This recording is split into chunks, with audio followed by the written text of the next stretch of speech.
program studi bisnis, program studi teknologi, dan program yang paling mudah itu program studi ilmu tanah. Kemudian saya sampaikan juga bahwa berkaitan dengan tema yang disebut hari ini memang tema yang sangat seksi. Artinya bahwa ke depan kita ini punya persoalan yang besar terhadap tanah. Satu adalah kualitas yang sekarang terjadi terjadi persaingan khususnya dengan dunia industri.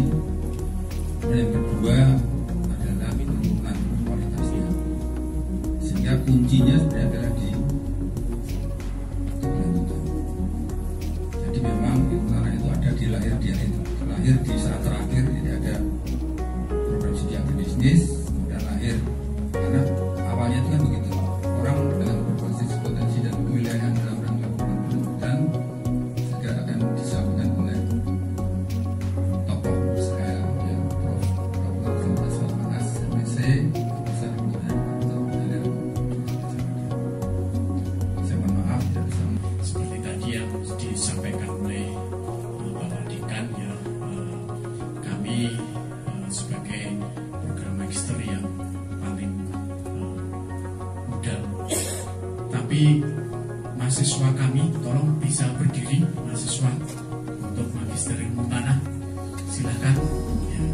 Jadi kalau urusan usia itu ada yang semangat, ya, dan beliau alumni IPB, ya, ilmu tanah IPB, gitu ya. Dan kami ada para mahasiswa Aswar Maas. Jadi pada saat ini sangat beruntung untuk mengikuti acara ini, karena Prof. Azwar ini adalah ahlinya ahli tanah, bukan di Indonesia tapi sudah masuk global world, jadi sudah mendunia. Saya berani mempromosikan karena saya diukir oleh beliau adalah kesehariannya sebagai lecturer agriculture Fakultas UGM, ya. Beliau beralamatkan di Kuningan, Blok G8, Karangmalang, Jatuh Tunggal. Jadi Kuningan banyak sekali, ya, sebagai Head of Center Research Study, Head Soil Science Department Agriculture Faculty tahun 2002. Bumi kita ini sejarahnya itu, bumi ini terbentuk pada sekitar 4,5 miliar tahun yang lalu, ya. Dan waktu itu atmosfer kita itu tidak ada O2, jadi bisa dibayangkan panas sekali. Tapi air itu sudah ada, benua itu sudah ada, daratan sudah ada, lautan sudah ada. Tapi air di lautan itu siklus hidrologinya cepat sekali karena panas sekali, tidak ada O2. Sekarang O2 berapa persen? 19%, ya. CO2 berapa persen? Dulu bisa dibayangkan CO2 yang seperti O2 sekarang. Jadi artinya daerah tropis kita ini adalah sumber panas sekali, dan juga daun hidrologi, hujan, kemudian turun, hujan lagi, turun lagi, ini sangat luar biasa, ya. Dan tidak ada satu kehidupan. Jadi apa satu kehidupan yang mampu mengambil CO2 dan mengeluarkan O2 dalam kondisi panas? Dan ini masih kita dapatkan misalnya di sumber-sumber air panas. Ketika ada di sini di daerah Jawa Tengah kayaknya nggak ada sumber air panas, ya. Itu biasanya adalah bekas kegiatan vulkanik, ya. Itu Jawa Barat banyak. Dan itu ada lumut yang mampu bertahan hidup di air panas.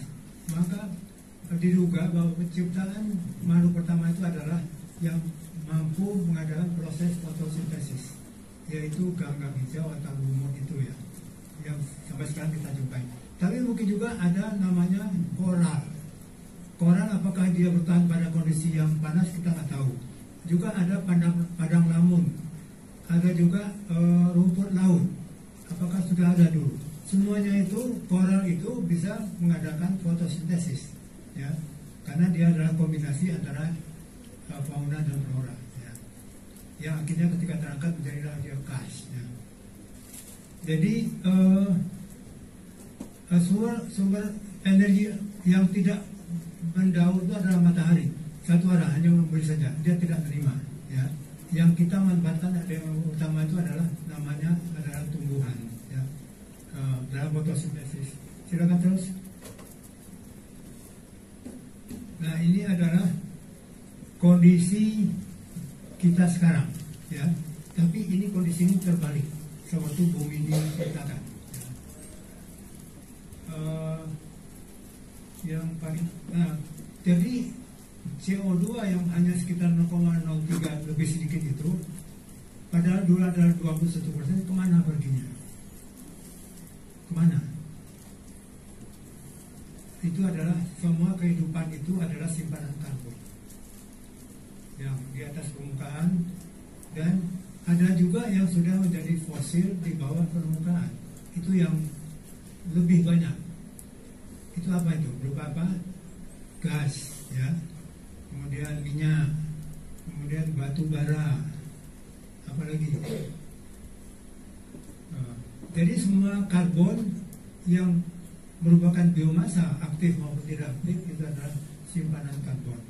Dan paling banyak itu adalah yang tidak aktif, yang sekarang namanya adalah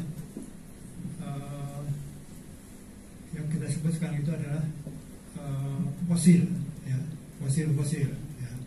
Jadi itu tersimpan, termasuk juga yang ada di rencana IKN Nusantara, ya. Itu di bawahnya itu ada tambang ataupun batu bara, ya.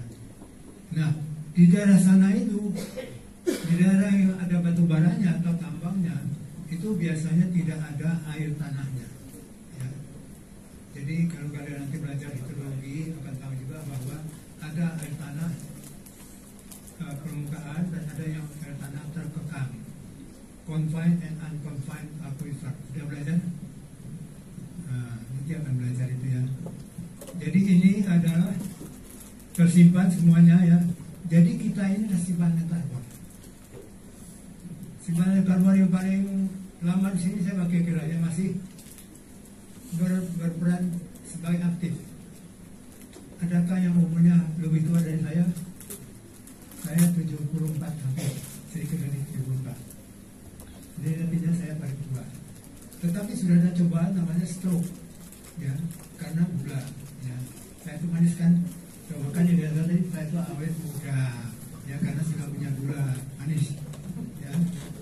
Nah, itu batu bara, minyak, kars itu, ya, semuanya itu adalah simpanan karbon. Tetapi kars itu adalah kalsium karbon. Di mana ada karbon? Jadi koral, kars itu berasal dari koral. Koral itu adalah di tepi lautan dangkal, ya, sampai ada matahari masih bisa namanya koral. Kemudian ini juga bisa dia itu biasanya ke laut itu ada aliran sungai yang masuk ke laut, dan aliran sungai ini membawa sedimen. Sedimen itu karena koral itu adalah sifatnya longgar, maka dia akan masuk di dalam koral, ya. Jadi tersekat dalam koral itu numpuk, kemudian suatu ketika koral ini naik ke atas, namanya uplift, ya. Itu adalah gerakan dari lempeng benua dengan daratan, ya. Dan ketika dia uplift, misalnya ada yang mengatakan bahwa ada tanah di Wonosari hitam, kemudian kembang kerut, dan itu asalnya dari kars, ya. Apakah kalsium karbonat dapat menghasilkan silisium silika, aluminium silika? Tidak bisa. Artinya kalsium karbonatnya larut, kemudian yang tadinya ada clay-nya itu yang masuk dalam itu yang akan keluar, dan akhirnya tersebar dan ngumpul di namanya cekungan Wonosari itu. Jadi ini adalah narasinya ada. Kemudian di Wonosari itu ada Mulo. Mulo itu tanahnya kok merah, tapi dia juga dari kars. Artinya sana ada vulkanik tua yang juga ada letusan yang masuk ke dalam laut dan juga nempel di koral tadi, pernah yang atas tanahnya menjadi proses alami dan itu pelan-pelan. Ya. Sekarang bencana itu adalah bencana yang terjadi pelan-pelan sebab akibat, tapi juga ada yang tiba-tiba, bukan tiba-tiba ya, tapi seketika. Kalau tiba-tiba itu apa saya jawabnya? Jatuh-jatuh ya. Ya. Termasuk juga jatuh kan. Ya silakan terus. Nah ini adalah yang kita sebut dengan penciptaan oksigen. Ya. Hanya proses fotosintesis yang menciptakan oksigen. Dan ini dia oksigen itu terbentuk dengan pembuatan gula, ya. Yaitu ada sinar matahari. Tidak ada sinar matahari artinya tidak ada kehidupan. Ya. Dan juga harus ada air. Ya. Tidak ada air. Dan ini air yang dulunya panas itu tadi ya, mungkin mengandung garam tadinya. Ya. Tapi sekarang kan banyak air tawar yang berhujan. Ya silakan terus ya. Nah ini adalah karbon cycling ya, yang namanya rantai karbon ya. Yaitu ada proses fotosintesis, tetapi fotosintesis itu hanya dikerjakan oleh flora. Fauna tidak bisa. Hanya fauna namanya kita termasuk dalam namanya fauna. Jadi fauna itu kata kasarnya adalah hewan. Hewan itu adalah binatang. Jadi kalian mau mengatakan binatang? Kenapa marah? Ya memang kita adalah bagian dari binatang ya. Jadi binatang itu tidak bisa mengadakan bergerak dan tidak bisa mengadakan fotosintesis karena dia nggak punya klorofil. Tapi kita menggunakan hasil dari kegiatan flora untuk kita manfaatkan untuk tujuan apa? Makan ya, kehidupan ya. Yang kita hanya bisa mengadakan masuk kemudian keluar, kemudian kita bisa ambekan, respirasi. Tanaman juga itu ada respirasinya. Jadi tanaman itu ada respirasi itu terutama di akar. Kenapa akar perlu mengadakan respirasi? Karena dengan respirasi bernapas itu kita akan menghasilkan tenaga, energi. Ya. Akar perlu bernapas itu harus ada O2 di dalam sistem perakaran. Ya. Sebab itu sebabnya sistem perakaran itu ada di dalam tanah. Ya. Dan tanah itu harus ada airnya dan ada rongga yang tidak terisi oleh air namanya pori-pori dan itu terisi oleh udara, ada oksigen di sana. Maka inilah yang diperlukan oleh kehidupan flora ya. Harus ada akar respirasi yang gunanya untuk menarik nutrisi plus air ke dalam, kemudian nanti bagikan dan akhirnya nanti diperlukan juga untuk proses fotosintesis ya. Jadi perlu diketahui bahwa berapa banyak sih air yang dibutuhkan untuk proses fotosintesis. Siapa yang tahu? Kira-kira berapa banyak? Berapa persen? Jadi kurang dari 1% itu yang diambil dari air itu adalah ion H-nya. Ya, O2-nya lepas, H-nya diambil dan itu membentuk tadi namanya gula ya.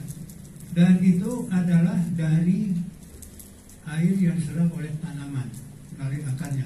Dan lebih dari 99% air itu adalah untuk penguapan, evapotranspirasi ya. Jadi ini adalah ilmu dasar yang sangat terkait dengan peran dari tanah ya. Tanpa tanah ada kehidupan untuk tanaman? Ada juga itu bisa tapi ya bukan untuk modern kita ya. Itu bukan bekas tembok, itu bisa ada tanamannya ya. Silakan terus. Nah ini adalah apa yang dibutuhkan untuk tanaman itu bisa bagus dan menghasilkan ya. Nah itu respirasi, kemudian ada gulanya, harusnya ada juga ada gula di sana, kemudian itu misalnya ada umbi, kemudian ada juga yang tanaman di atas ya. Jadi ini adalah hal-hal yang diperankan oleh matahari, hujan dan altitude, suhu dan kelembaban. Kita itu untungnya adalah daerah tropis di mana tidak ada 4 musim ya, sangat bagus ya. Makanya Indonesia Indonesia itu sangat-sangat kaya sebetulnya, kayanya banyak. Tapi untuk internalnya itu ada jenis tanahnya. Itu yang banyak kalian tahu dari proses genesis ya, kemudian klasifikasi ya, dan juga ada tubalnya. Nah, tanaman itu tidak menghendaki jenis tanah, tapi adalah kualitas tanahnya, yaitu terutama tanah tubalnya. Itu yang tercantum di dalam PP nomor 150 tahun 2000 tadi sudah disebutkan. Kemudian tergantung dari teksturnya, imbangan antara fraksi-fraksi. Kemudian ada strukturnya, ada agregasinya, di mana ada poli dan diisi oleh air ataupun udara di sana. Kemudian juga ada pH, ya. Kemudian juga ada kandungan bahan organiknya. Nah, barangkali itu menarik untuk cerita nanti mengenai pertanian organik. Ya. Kemudian ada haranya, tapi juga mungkin ada unsur-unsur yang meracunnya. Ya. Jadi takut akan racun itu harus dihilangkan racunnya dan haranya dicukupi. Ini adalah prinsip pokok untuk keberlanjutan. Ya. Tentu ada sebagian besar ada dalam tanah berupa tanah dan air. Airnya tidak dalam tanah kecuali airnya sumbernya adalah akibat proses yang kita sebut dengan daur hidrologi. Terus, nah ini tadi tanaman, tanah, manusia, pangan ya. Nah, akhirnya kan ke pangan harus sering menyambungkan swasembada.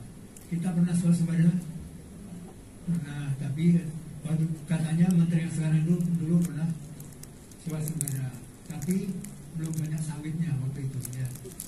Sekarang sawit di mana-mana, akhirnya itu tergeser, itu yang namanya persaingan. Jadi mineral tadi sudah banyak disebutkan itu adalah perkembangan dari batuan induk ya menjadi bahan induk, kemudian jadi mineral ya.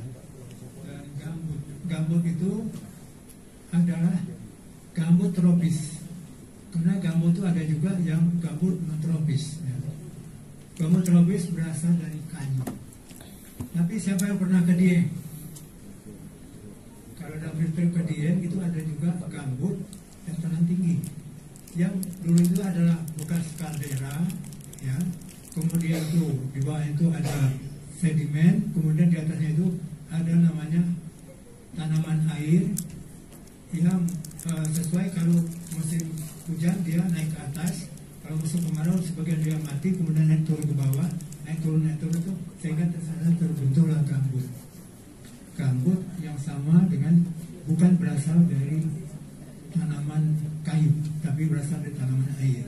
Ya. Itu kalau kalian nanti ke sana, ya jangan masuk ke tempat Sikidang. Sikidang itu adalah tempat yang sekarang bagus sekali untuk pemandangan dan itu juga ada air panasnya. Ya, air panas, dan itu dulu dekan Fakultas Pertanian UGM yang sekarang ini pernah nyemplung ke kawah Sikidang water filtrate. Itu dia sehingga panas sekali dan itu akhirnya banyak terbakar, dan itu juga yang tidak terbakar itu diambil oleh ditempelkan. Sekarang jadi dekan ya. Ada temannya nggak di sini? Ada temannya nggak? Oh, ada kelas ya. Tapi kan tahu ceritanya kan? Ya, itu dia. Ya, ini hal yang mesti kita sangat pahami, dan ini ada pelakunya. Pelakunya sudah kita simak. Ya. Tapi akademis itu adalah memberikan ilmunya, menceritakan sebab akibat. Yang ini sebabnya kenapa? Tapi dari ilmu kita, sebab itu bisa sebab dari gangguan dari luar, bisa sebab dari gangguan dari dalam. Dan ini adalah yang bisa memberikan kontribusinya dari kita. Terus, nah ini adalah satu hukum, namanya hukum gentong. Ya, hukum Lebig ini harus kalian pahami ya, bahwa kehidupan ini mana yang diperankan oleh, jadi tidak ada air cukup maka tanaman itu tidak akan tumbuh bagus. Kemudian juga tanaman yang kita sebut dengan apa tadi dikatakan tadi low fertility, jadi adalah tanah yang tidak bagus dari kualitasnya. Misalnya dia sudah sangat tua, ya. Itu juga masalah. Dan juga porsen itu juga dapat disebabkan oleh masalah air, masalah tanah, ini juga tidak. Dan juga struktur tanah itu adalah masalah air dan udara dalam tanah. Jadi sampai pada nomor 4 itu ilmu kita itu adalah ilmu-ilmu yang vital, dan itu adalah yang menjadi masalah ke depan kalau kita tidak bisa benahi dengan secara benar. Kemudian yang lain itu adalah gangguan wit itu juga ada dalam tanah dan juga pesait. Ini harus kita kontrol. Nanti ada juga kaitannya dengan pertanian organik. Nanti ya, apakah wit itu bagian dari pertanian organik? Ya, akhirnya kita akan menghasilkan yang bagus kalau semuanya kita lalui. Maka yang pertama itu, ada nggak faktor yang kita menjadi masalah itu apa? Tanah terdegradasi itu ada pada low fertility. Kemudian juga ada longsor, itu adalah soil strukturnya, itu yang masalah ya. Jadi banyak sekali masalah-masalah yang ada di kelompok kita ini ya. Itu sebabnya user ataupun pengguna dari kemungkinan ke depan ini, ke depan itu adalah save the soil, itu amanat dari dunia. Dia sudah rusak, apalagi adanya bencana-bencana ya. Jadi kita harus tahu mitigasi dan adaptasi dan siap kegiatan. Terus, nah ini tadi sudah, jadi keterangan yang tadi itu saya coba jelaskan ya. Jadi artinya pengambilan nutrisi dari dalam tanah harus terkontrol. Kemudian juga tanah yang lembab yang terdapat masalah. Kemudian juga kelembaban permukaan juga itu masalah. Semua itu terkait dengan tanah, dan itu ada CO2 dan O2 ya. Terus, nah ini sebenarnya saya ambilkan contoh bahwa di Indonesia itu sudah punya petani. Skalanya 1 banding 1 juta. Tetapi dasar peta ini memang bisa saja dengan skala yang lebih besar, kemudian diperkecil ya. Itu. Tapi ini adalah satu kreasi bahwa di Indonesia sebenarnya sudah ada tata 1 banding 250. Nah, jadi kalau ini harus dipunyai oleh kalian. Namanya peta tanah seluruh Indonesia. Nanti saya akan berikan itu, kalau kalian belum punya, nanti akan saya berikan kepada pengelola. Ya. Itu ada legendanya, ada kondisi morfologi, dan ada kondisi dia ada berbukit, dataran rendah, itu ada semua. Dan itu sangat membantu. Apalagi kalau misalnya ini bisa dipahami oleh user, maka mereka akan tahu apa kondisi wilayah mereka dan apa kemungkinan yang bisa terjadi dengan kondisi wilayah tersebut. Ya, terus ini ada nomor-nomornya. Nah, jadi misalnya contoh ya, ini terus ya, terus. Jadi adalah contoh yang di DIY dan Jateng, tapi bisa juga di tempat lain sama saja. Ya, itu ada misalnya bahwa di Jateng itu ada vulkanik tua, ya, dataran rendah, perbukitan dan pegunungan. Ada vulkanik muda, misalnya api Merabu milik bersama, itu ya. Ada pantai, mangrove, kemudian juga mengalami penurunan muka tanah pantai utara, terutama itu ada turun tanahnya, ya, terutama di daerah Demak, ya. Kemudian rawa tua juga ada. Kemudian ada juga Kars ya. Nah, Kars ini juga di Jawa Tengah pernah dulu akan dijadikan pabrik semen ya, oleh gubernur, tapi waktu itu ditolak oleh karena gubernur itu ada alumni UGM dan juga UGM menolak ya, karena itu akan merusak ekosistem ya. Kemudian sudah ada dulu di daerah mana itu, ada di daerah pabrik semen di Cilacap ya. Tapi sekarang kan sudah itu ya, karena bahan bakunya sampai ke Nusa Kambangan segala itu sudah ya. Jadi Kars itu juga disebutkan. Di DIY ada koral. Kenapa di pantai utara tidak ada koral? Karena lautnya nggak ada. Tetapi banyak sungai yang akhirnya sedimen-sedimen yang akhirnya tidak mau mendaki kondisi coral terbentuk. Karena coral itu harus ada di basement, naik ke atas. Ada delta mangrove oleh pada pasir putih tapi pasir putih di selatan kita itu bukan pasir kuarsa, itu adalah lapukan dari kars. Ya. Jangan tidak sama pasir kuarsa yang ada di Kalimantan, di mana Kalimantan tidak punya vulkanik, tidak ada vulkanik. Ada di Kinibalu tapi sudah lama tidak aktif. Kemudian juga dari tanah hitam sudah saya sebutkan adalah dasar dari kars ya. Merapi tua dan muda ya. Jadi Merapi itu ada Merapi tuanya ya.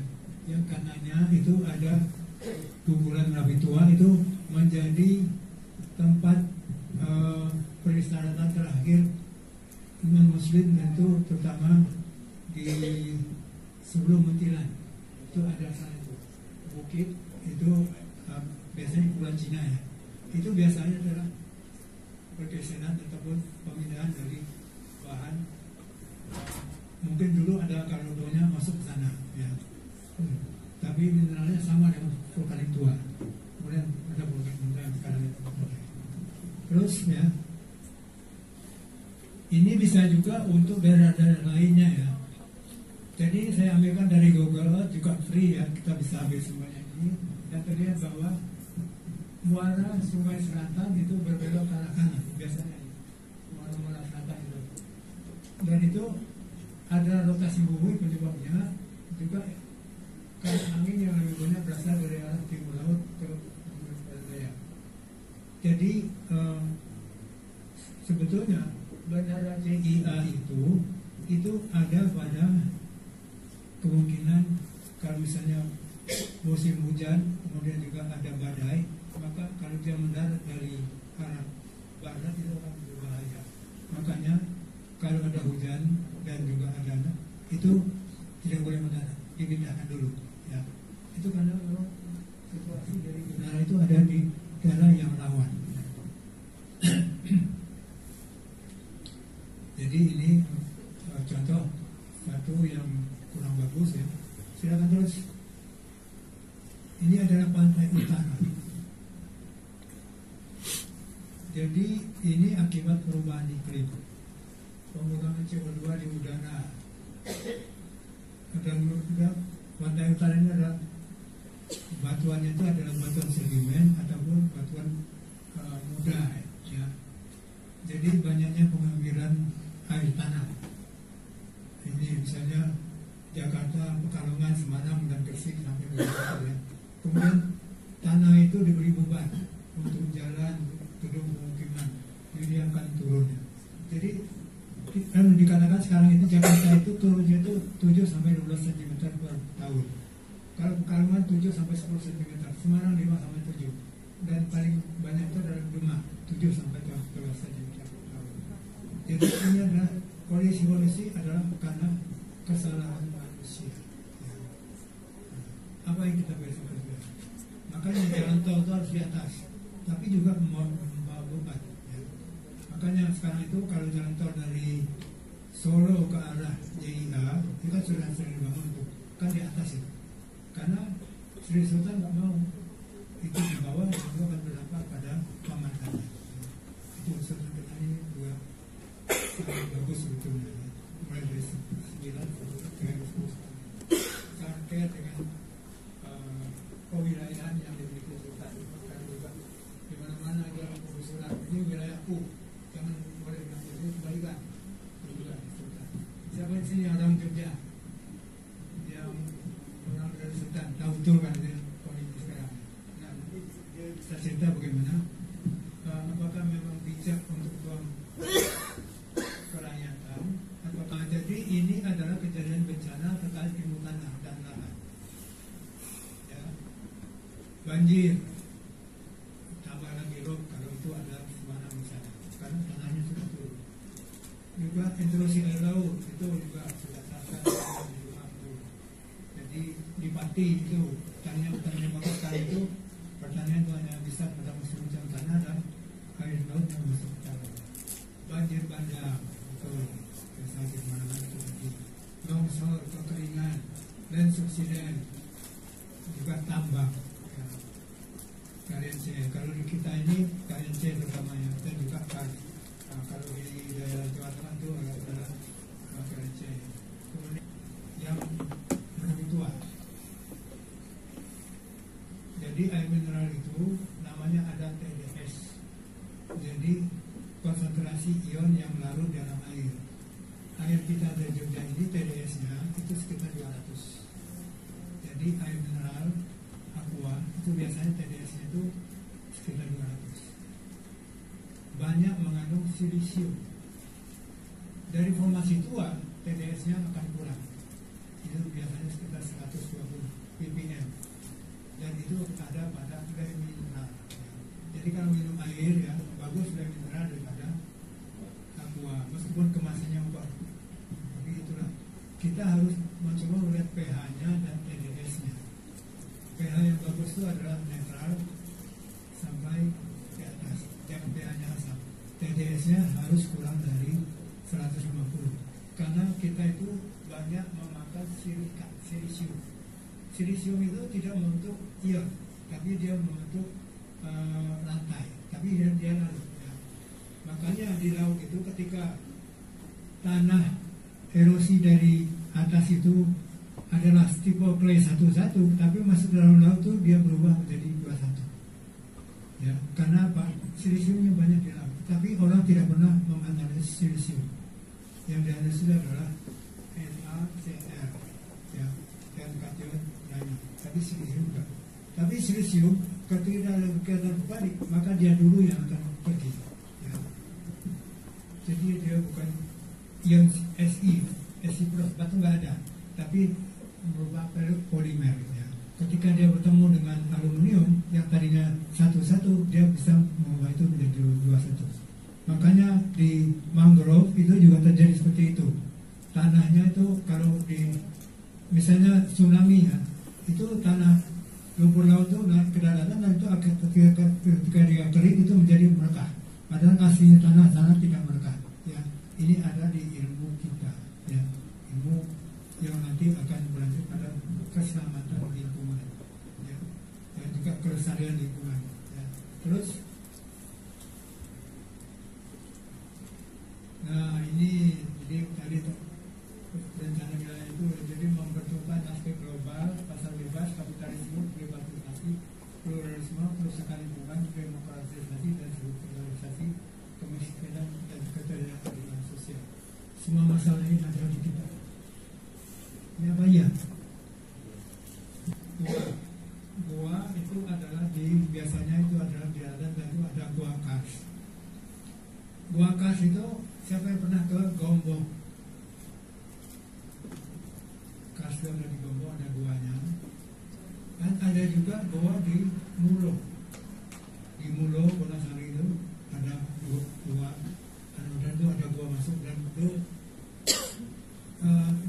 bila kalian masuk ke dalam gua itu maka juga ada kelelawar dan juga itu akan membentuk tanah di bawahnya dan itu akan kalau terlalu masuk terlalu dalam di gua itu maka nggak bisa bernapas. Oksigennya sangat berkurang ya, karena proses tumpukan dari bawah sentrasinya masih tinggi dan itu yang namanya gua kelelawar. Jadi nanti kalau ada field trip bagus sekali kalau misalnya ke daerah sana ke Rumah Sewu, kemudian ke Mulo, Vertisol, Molisol dan tanah putih ataupun tanah merah itu bagus sekali. Kenapa tanah tua itu berwarna merah? Ini kalian, kenapa yang satu mesti tahu juga tuh, kenapa warna tanah ketika dia agak tua dan tua itu berwarna merah, tadi juga sudah ditampilkan. Karena apa? Fe, kenapa ada apa dengan itu? Jadi Fe itu pKa-nya adalah 3. Jadi di alam ini tidak ada, kalau pKa itu pH-nya kurang dari pKa dia akan larut. Ya. Jadi tidak ada tanah mineral yang punya pH di bawah 3. Makanya Fe itu selalu tinggal residu. Kemudian apa yang terjadi dengan sawah? Ya. Sawah tanah merah disawahkan, maka sawahnya misalnya punya IP 200 dan dia sawahnya berlumpur dan itu warnanya menjadi kelabu. Kenapa?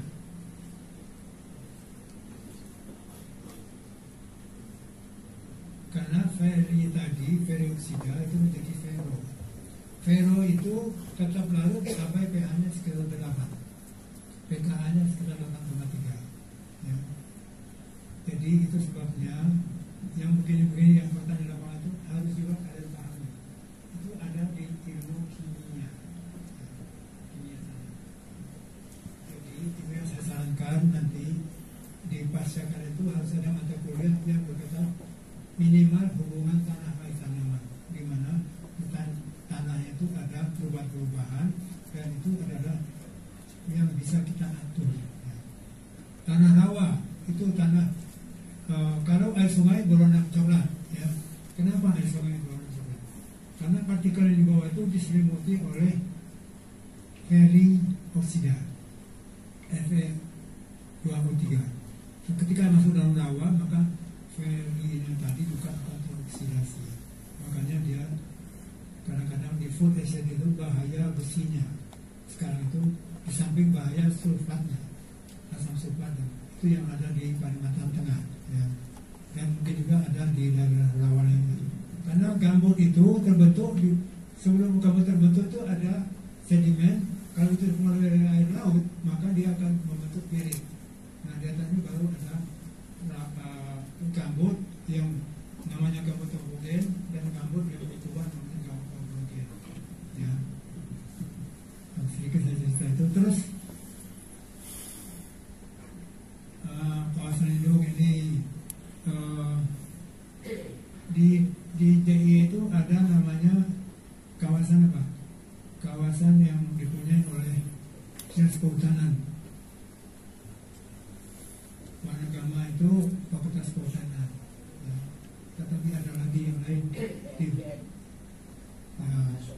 ya itu jadi juga di Batam ada, ya itu juga sudah banyak terangkan ini sawah, ya. Tapi dia itu kan sawahnya ini kalau tidak dia kering itu kan sawah pada hujan tuh biasanya dia warnanya kecoklatan, tapi ketika dia ada airnya, ketika minimal ketika banyak tanahnya sudah berwarna kelabu, ya.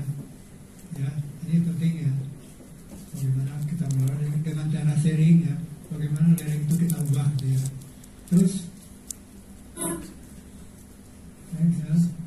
pedesaan, ya, ini juga terus saja, ya. Apalagi pedesaan, agropolitan juga ada pemasaran, ya, di bawah tetap saja. Nah, yang paling penting itu adalah bagaimana ke pasar ini adalah bahan yang sudah jadi, tinggalkan yang tidak diperlukan, dan ini sudah dikemas, ya. Jadi jangan bahan mentah, itu yang penting. Ini siap saji. Terus yang agribisnis, benar di sini. Lagi perkotaan, ya, ini Jogja, kota Jogja, Sleman, perkotaan. Jadi ini pemerintah pelayanan sosial, kegiatan ekonomi banyak berjalan, gitu, ya. Pemukiman perkotaan dan juga pariwisata dari segi pelayanan jasa pemerintah. Terus jadi usulan kita untuk kedepan itu, tanah itu jangan dibiarkan bare, terutama bagi daerah yang tidak menata ataupun sepuh. Kalau dia bare ataupun terbuka maka akan ada pengurangan akibat adanya hujan air, ya. Di kita tidak ada istilah itu erosi angin, nggak ada. Karena itu ada di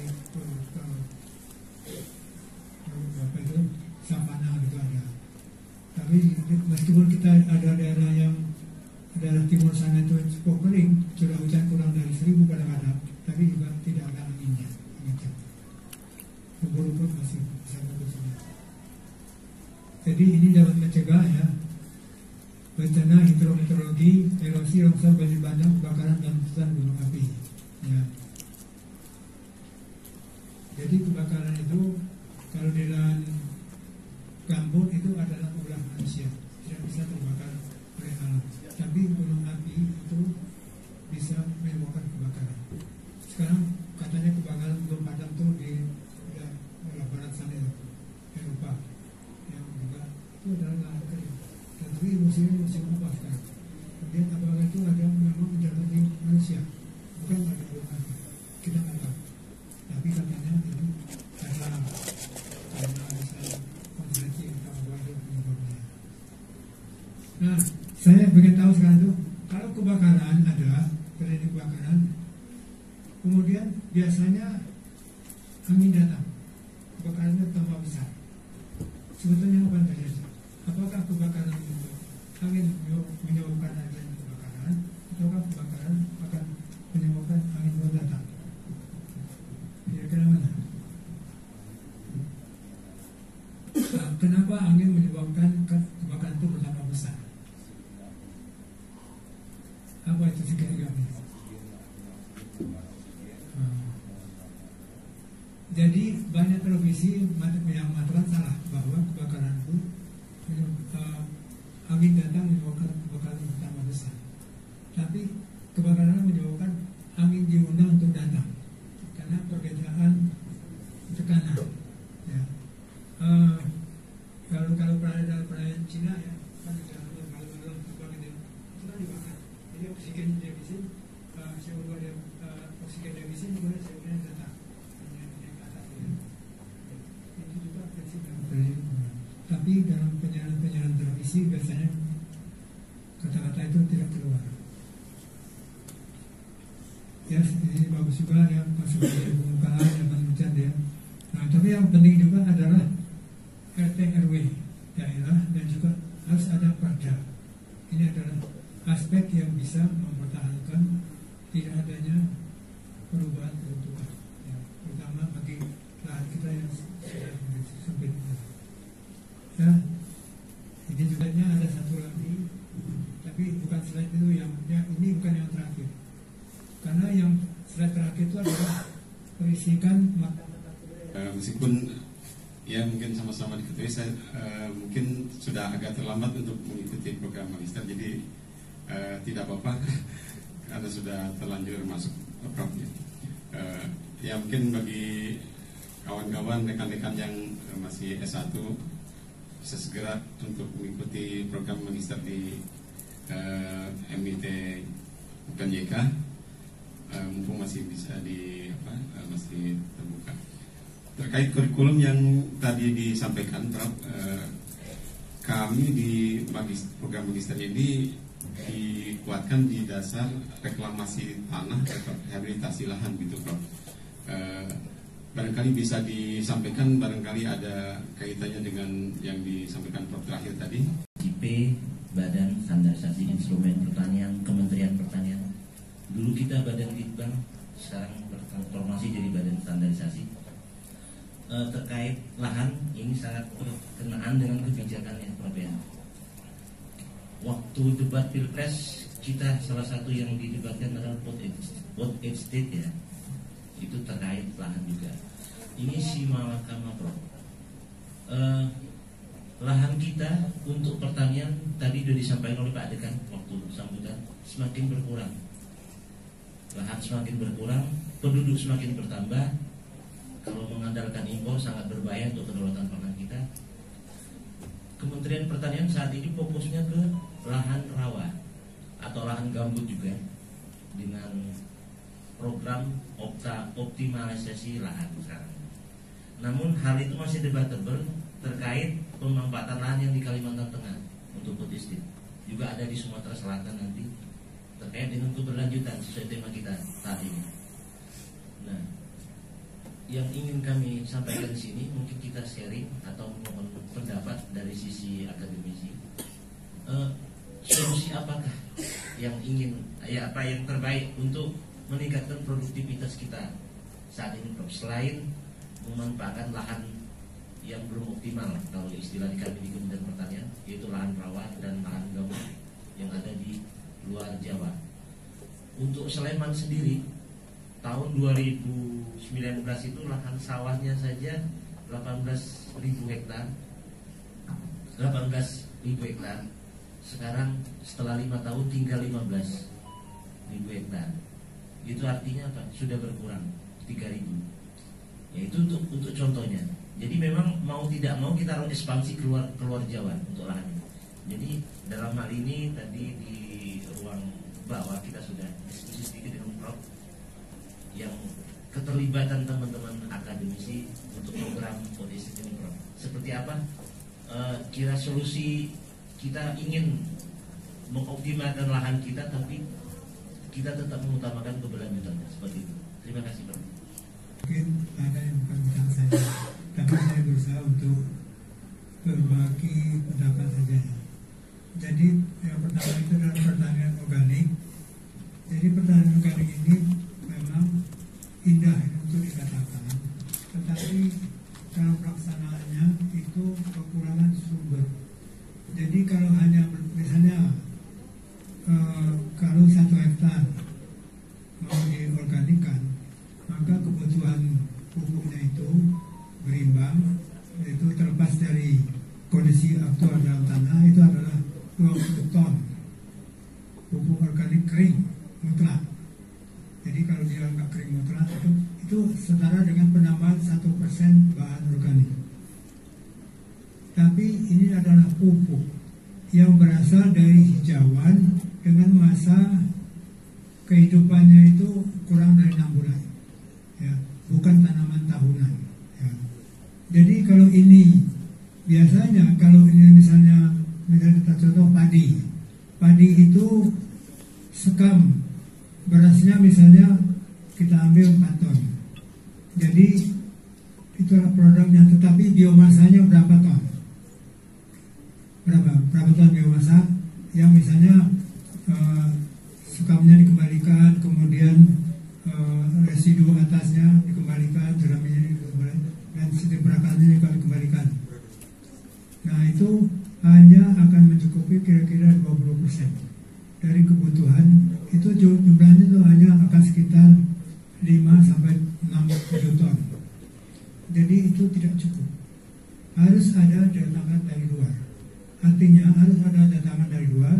Bisa juga dari sisa tumbuhan di luar itu 1 hektar itu, atau juga kegiatan-kegiatan yang menghasilkan bahan pupuk organik, pupuk kandang ataupun pupuk hijau ataupun pupuk apa, atau juga pupuk-pupuk yang berasal dari kegiatan perairan, ya, pemeliharaan ikan misalnya, peletnya, kemudian residunya, itu semuanya nggak cukup untuk memenuhi agar ini lestari.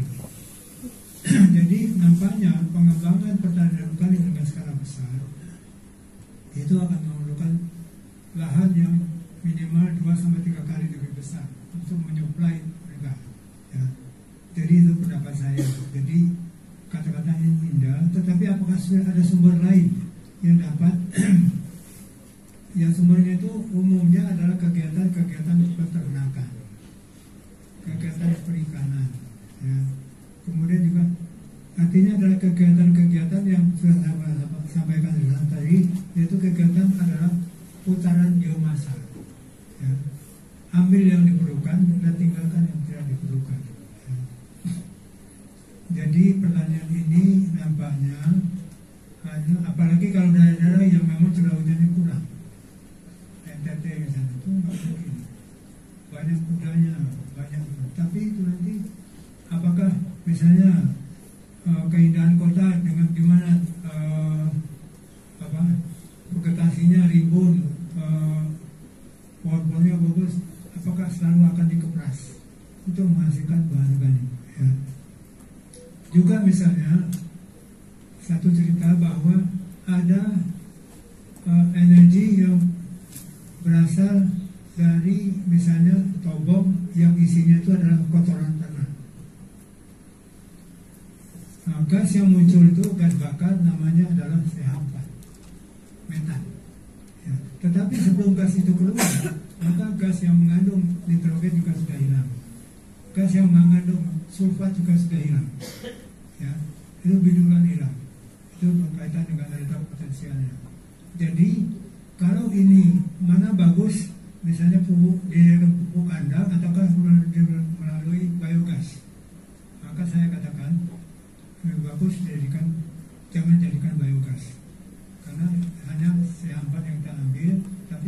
kehilangan N dan S. Itu artinya setara dengan kehilangan apa? ZA. ZA itu juga itu mungkin lebih bagus, itu jangan dijadikan itu. Hanya saja memang berapa lama proses pembuatan pupuk kandang dari bahan segar? Ada punya pengalaman? Itu ada dikasih tetes, dikasih biakan gitu ya, dan itu ada yang memang bisa mempercepat ya. Saya punya pengalaman itu hanya 25 hari. Itu kalau biasanya kalau di kandang dibiarkan itu 3 bulan ya. Tapi kalau di proses yang bagus ada proses namanya proses oksidatif ya. Itu dikasih molasses, kemudian juga dikasih dibolak-balikkan. Dan itu pengalaman ini dulu saya bekerja bersama dengan seorang agronomis dari Fakultas Pertanian UGM ya, Dodi Kartono. Itu ada, dan itu kita kerja di Bandung. Mereka mengatakan bahwa pupuk kandang sudah jadi itu sekitar 19 hari. Ternyata ketika itu di-apply kan ada jenis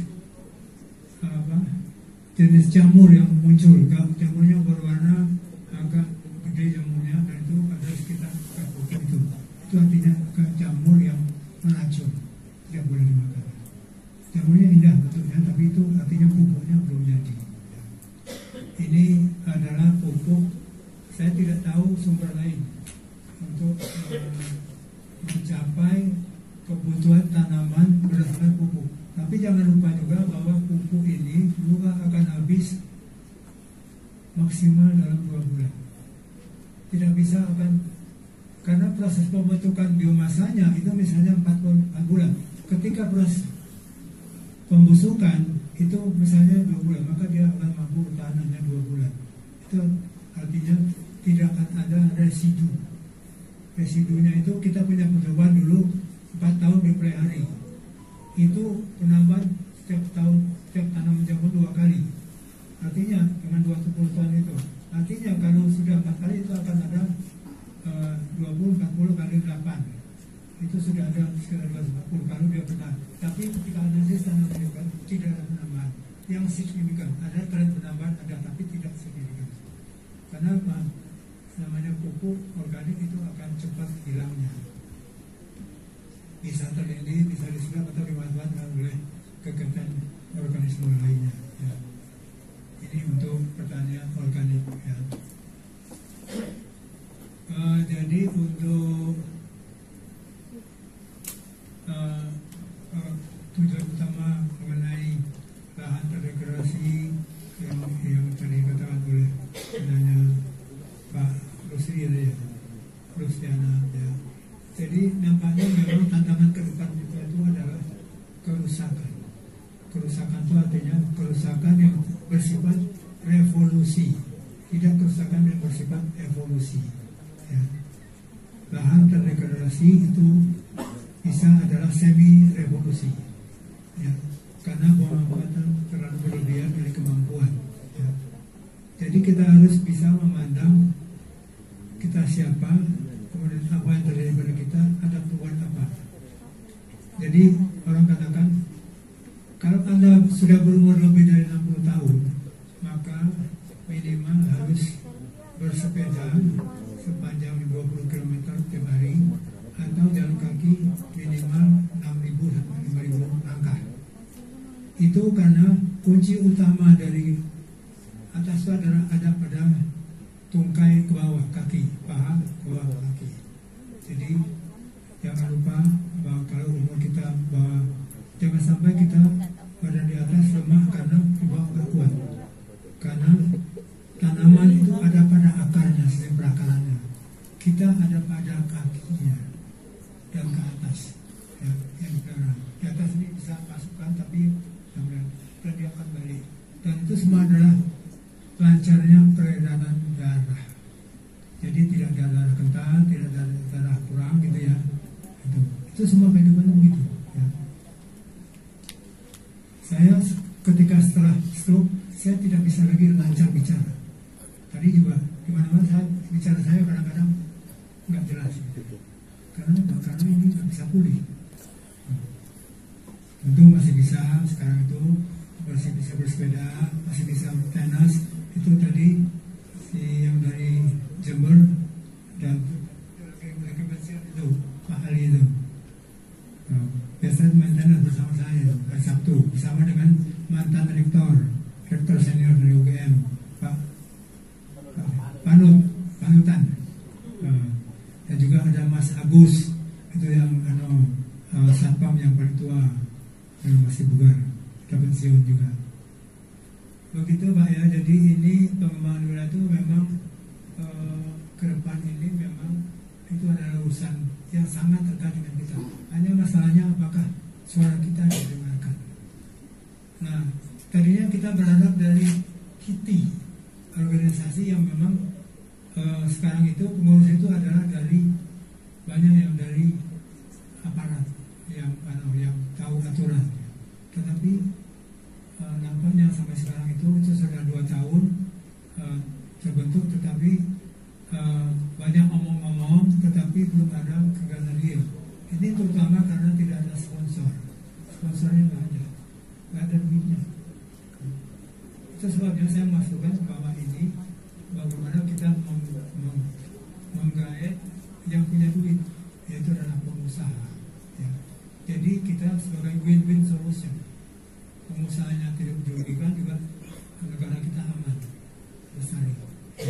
Ini yang mungkin semua kita harus mencoba bagaimana kita bisa tampil didengarkan oleh penentu kebijakan, dan sebagai bagian yang sangat penting, terutama dalam bencana-bencana depan ini. Kata saya, jadi ini yang juga sangat penting sekarang itu adalah food estate. Kalau saya aktifnya itu di food estate yang sifatnya basah, jadi bukan mangkring. Nah, tapi yang jelas itu ada sekarang itu waktu PP 150 muncul, saya mengkreat suatu software yang katakan ada penilaian kerusakan lahan. Jadi ditambahkan anasir hujannya, anasir jenis vegetasinya, anasir tentang lahannya, miliknya, dan ditambah dengan bagian dari PP 150. Dan itu kita sudah berhasil sosialisasi pada waktu itu sekitar 40 kabupaten kota. Waktu dulu ada namanya regional lingkungan, ada macam-macam regional lingkungan ya. Nah, sekarang sudah nggak ada lagi.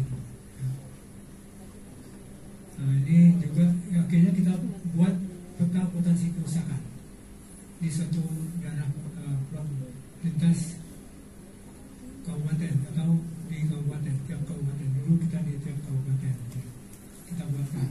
Dan ini sangat tergantung dari peta rupa bumi. Di mana peta rupa bumi itu kita bisa ada konturnya, ada skalanya, dan kita bisa membuat kelas kemiringannya. Dan apakah di kelas kemiringan itu ada tindakan konservasi atau tidak? Itu biasanya satu mata kuliah sendiri saya ajarkan di level program studi bencana di sana. Jadi rawa, kita harus tahu bahwa sejarah terbentuknya rawa ini bagaimana. Rawa yang ada sekarang itu adalah rawa pada zaman Holosen.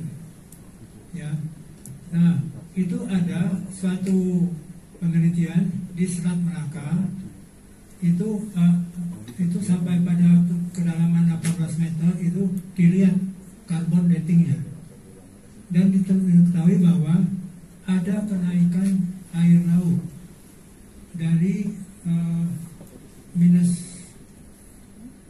sekitar minus 20 meter naik sampai plus 5 meter.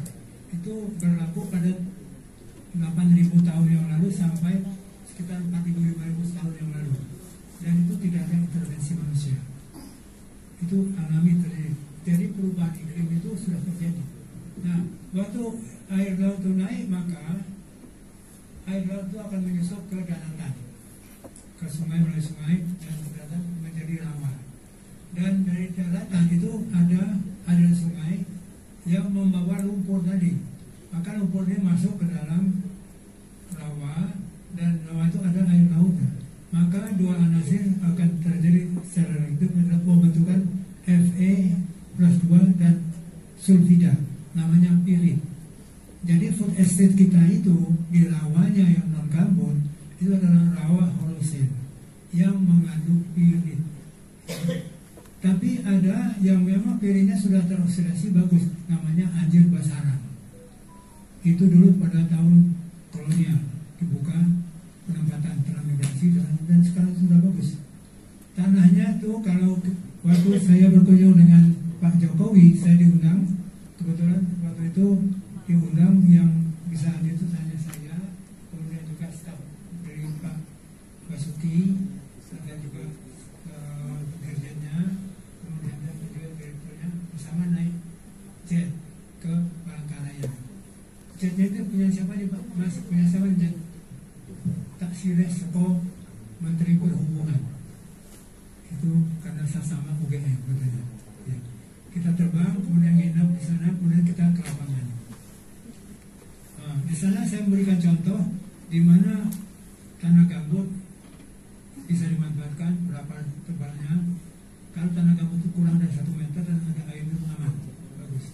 Tapi kalau gambutnya itu lebih dari 3 meter dan sudah dedrain, maka tidak bisa untuk menjadikan padi.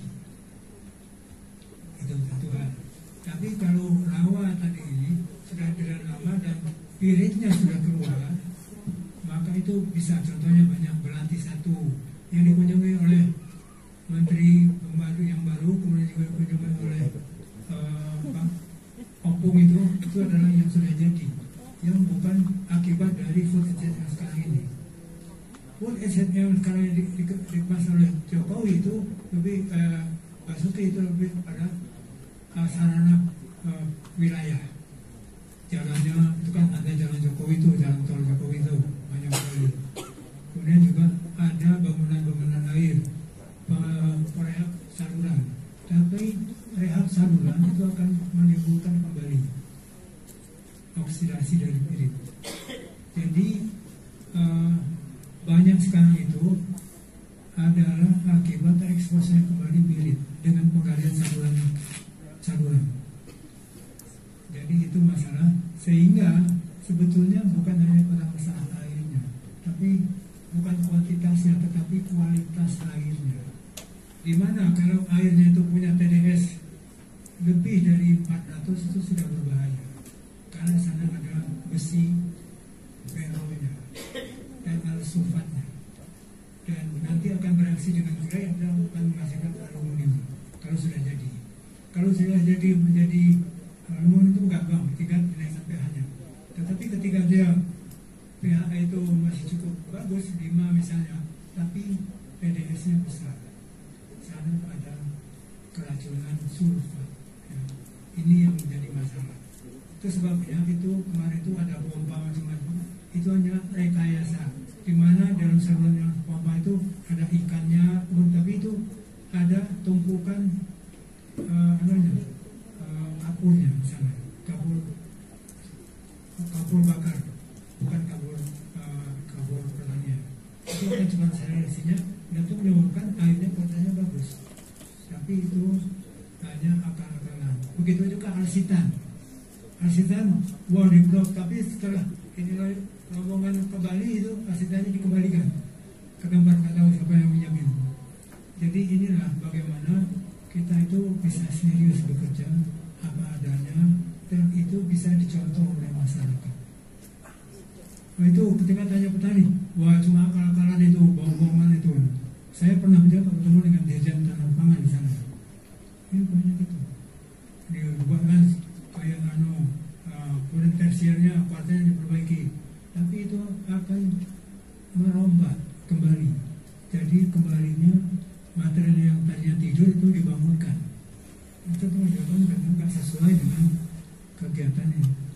Tapi ketika itu misalnya 1 juta hektar, malah namanya kubah gambut kok ditoreh jadikan saluran dengan anggapan bahwa air masuk dalam kubah kemudian keluar. Tapi ini kempes Dan itu pertentangan sekarang itu BRKM sibuk itu dengan PUPR, dengan BWS itu memblok-blok lagi ke bawah. Tapi itu juga dijadikan sarana lintasan pulau-pulau lain.